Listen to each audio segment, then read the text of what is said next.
Hello, and welcome to Adventures with ADHD, where I get to interview fabulous neurodivergent folks who tell us all about their journeys and inspire and help you, the viewer. So today I'm very pleased to say I've got Ron Souers with me. Hi, Ron. How are you doing? I'm doing fantastic. Thank you for having me on the show. I'm as always, flattered and honored that you would see something in me that your guest could get help from. Absolutely. And I can't wait for you to share your story, Ron, because I know it's going to help so many people. So let's get straight to it.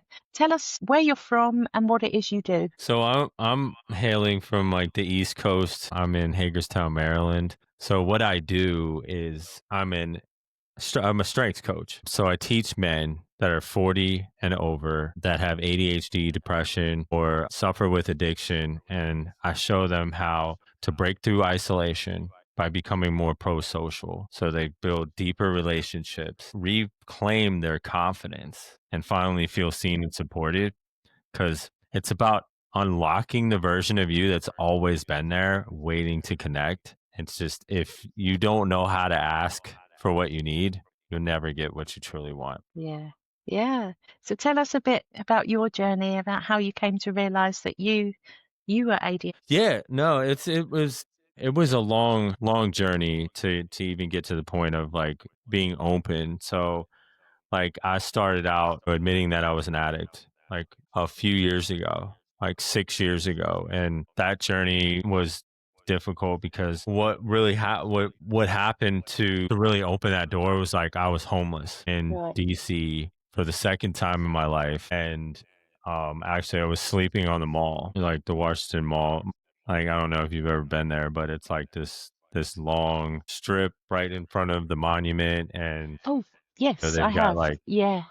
they've got trees on the side. So I was sleeping over there, and it was cold, and it was just, and I had a job. So it was it just became not fun anymore Mm. to do the drugs that I was doing and live in that lifestyle. So I was I finally admitted that I needed help.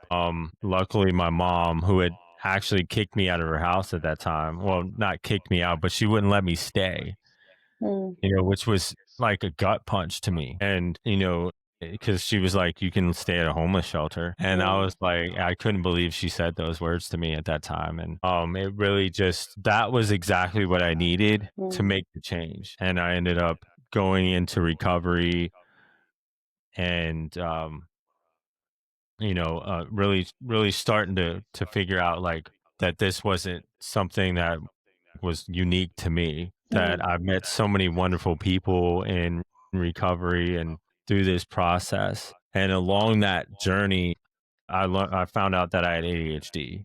Actually, it was more about a rediscovering that I had ADHD, and yeah, that was because I was about to get fired. So it's interesting. It's like most of the points in my life, the only times that I was about to make a change was when there was a lot of pain involved. Yeah. And I was about to lose my job because I was hurting myself, wrecking company property, and because I couldn't slow down. So I was Mm. finally and people were telling me that my whole life, you need to slow down, you're going too fast. And all I could think was you guys just need to catch up.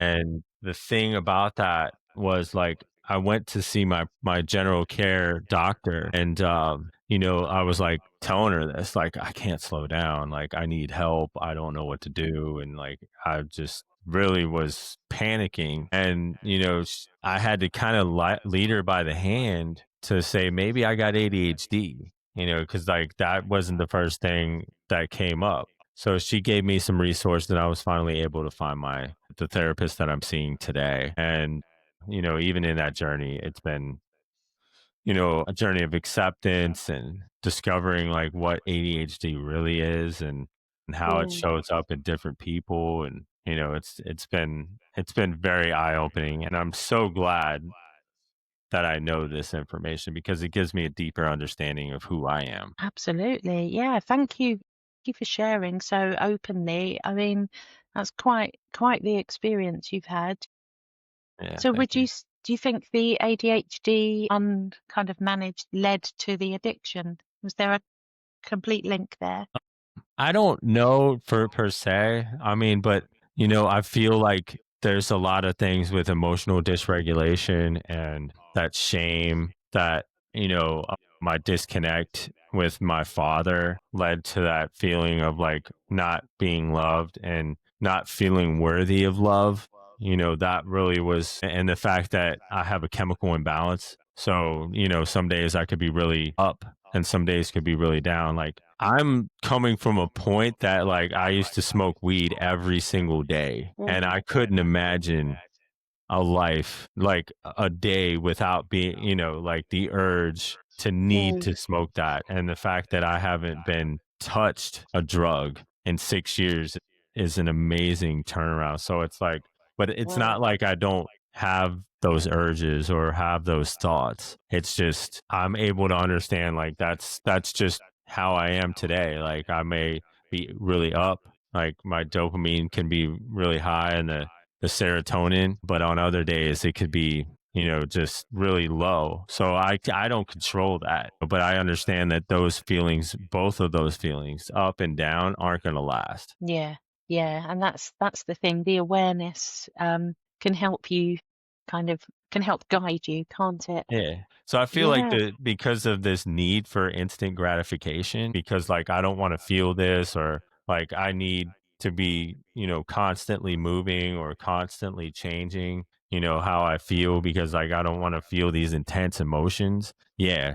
Definitely drugs were like I felt at the time and for a long time that that was the answer, yeah, because it did give put me in these states that felt better, but, yeah, over time, it just ended up causing so much wreckage in my life and, some of the effects that it like, I would have to go to job like, be on jobs and sneak off to smoke a little bit of weed or do whatever so that I could be normal. yeah, And it was just that's just not a sustainable, I lost a lot of jobs that way. yeah, yeah. So what do you do now when you still experience those feelings of either up or down? So you don't use drugs. So what helps you now? Yeah.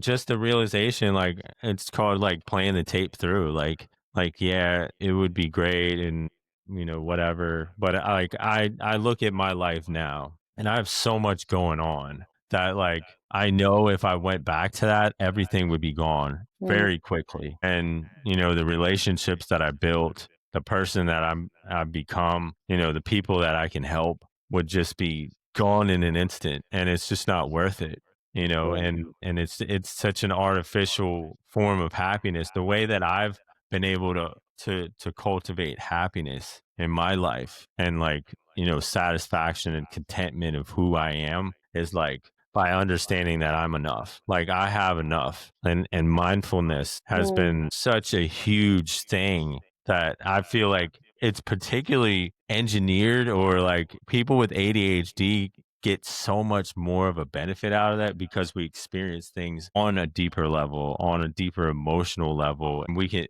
but like it's about, enjoying the moment, being present in the moment and being yeah, mindful of other things like that are going on, within the conversation, like mindfully listening, mindfully speaking, yeah, having, interjecting that in a lot of different aspects. So, or being mindful of like how my present state is and being able to ask questions like, is this really worth getting that angry? Or is this, you know, um, do I really need to be going that fast? Like, yeah, what's the rush? That's a question I often ask myself is what yeah. is the rush? Yeah, and once you've asked that question, you've interrupted that loop and your brain's like, "Yeah, what is the Yeah. rush?" So I listen a lot to work by Eckhart Tolle, and he's all about bringing things back to the present moment, and I love the fact that to get back to the present moment, you just have to think, "Present, I'm not in the present moment," and there you are.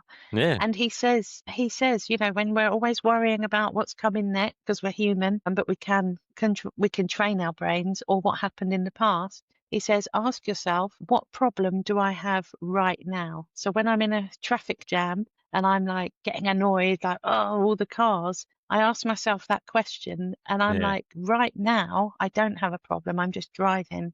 It's when we start thinking, I've got to be somewhere, Yeah. and we're back into the future. So it's amazing stuff once you really start focusing that way. So what would you say to people that say, mindfulness, that's great, but I can't, my brain's too fast for all of that? What would you say to somebody? I'd say you're screwed. No, I'm just playing.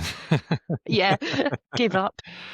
Yeah, Mm, there's no hope for it, no. And I would say, just start little. Just start, and mindfulness isn't like Zen meditation. Like, one of the practices that I coach is it's called MBSP, so it's mindfulness-based strengths practice. And one of their key philosophies is or tenets is like creating space that's less than a minute, being able to do things or even movement based mindfulness, which where you can do like mindful walking, mindful yeah, driving.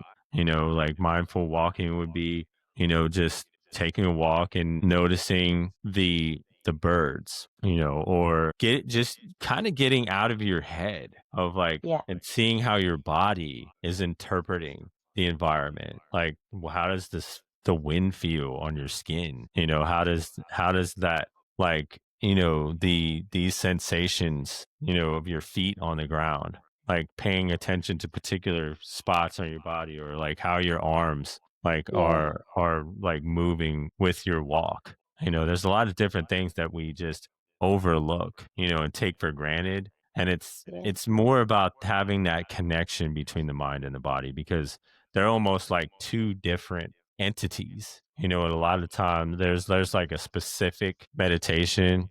It's called the character strengths breathing space. So it's really focusing on different, like, there's 1 minute of curiosity, another minute of self regulation. So you're kind of focusing totally on your breathing and how that feels. So the curiosity is about the thoughts that are just coming up naturally or what's in your environment. Like, okay, why is that reflection there? Like, yeah. different things. Okay. And then the final part would be, the total perspective of like feeling how you feel as a whole, connecting your body and your mind as like one thing, which we Mm, don't do. So I feel like when I do that part of it, it like resets everything. yeah, It's small and easy to do relatively, and that character strengths breathing space can be done from anywhere from 30 seconds to an hour. So it's very flexible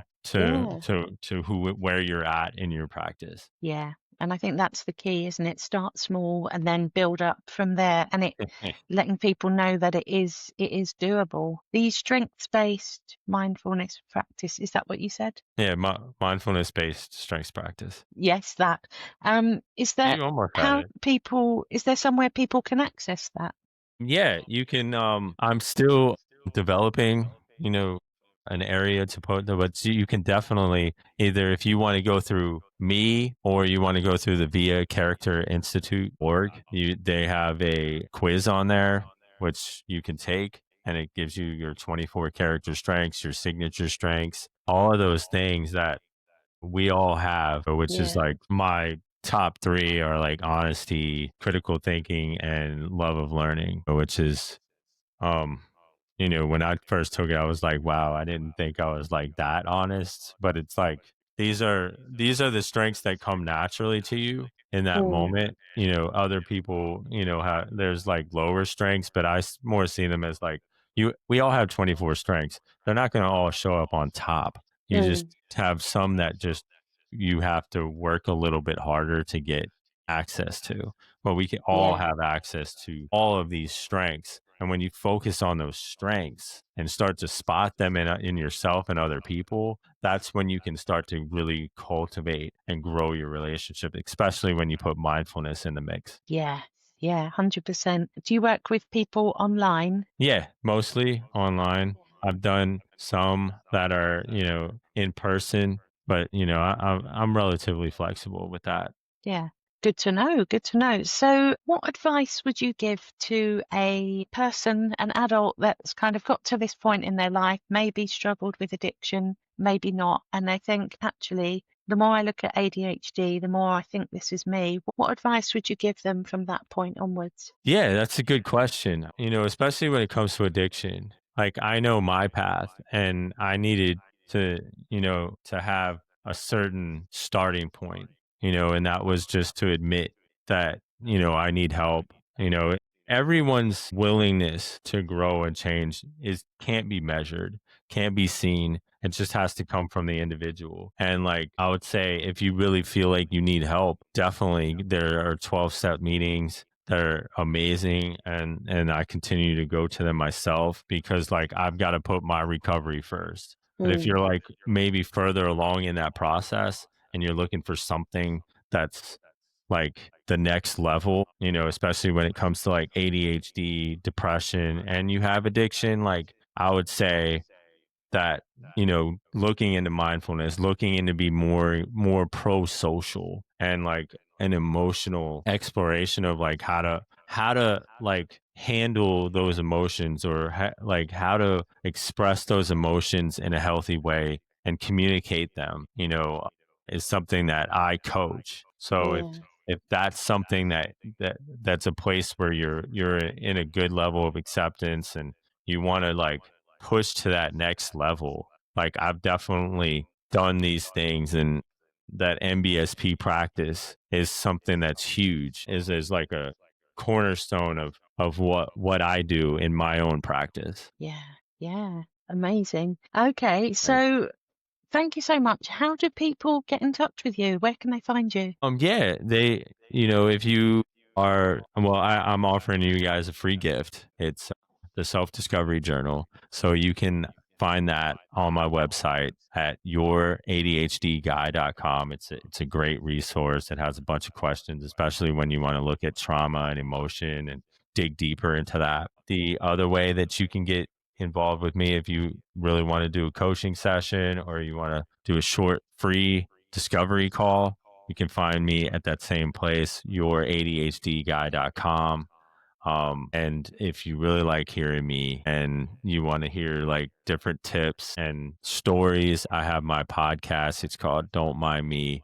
I Just Have ADHD, and that's on Apple, Spotify, or your favorite platform to listen that on. Brilliant. Okay. And I will put all the links to your website and your resource and your podcast in the show notes.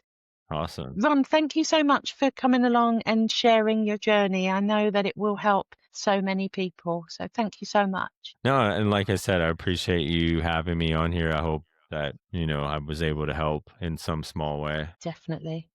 Great. Cheers.